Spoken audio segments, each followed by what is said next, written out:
டெல்லியில் அண்ணா ஹசாரே நடத்திய தர்ணா போராட்டத்தில் டெல்லி முதல்வர் அரவிந்த் கெஜ்ரிவால், மதிமுக பொதுச் செயலாளர் வைகோ உள்ளிட்ட பல்வேறு அரசியல் கட்சிகளின் தலைவர்கள் கலந்து கொண்டனர்.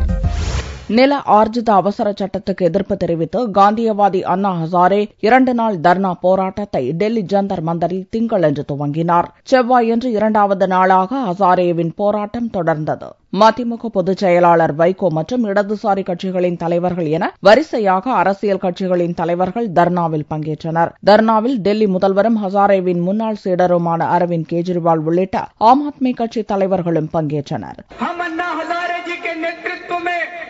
देश भर में जो ये आंदोलन शुरू हुआ है, इस आंदोलन का समर्थन करते हैं और आज दिल्ली के मुख्यमंत्री के नाते मैं ऐलान करना चाहता हूं कि दोस्तों, हालांकि जमीन का मुद्दा दिल्ली सरकार के अधीन नहीं आता है, दिल्ली में जमीन का मुद्दा केंद्र सरकार के अधीन आता है, लेकिन दिल्ली सरकार की जितनी भी ताकत होगी, दिल्ली के अंदर किसी की भी जमीन जबरदस्ती अधिग्रहण नहीं की जाएगी.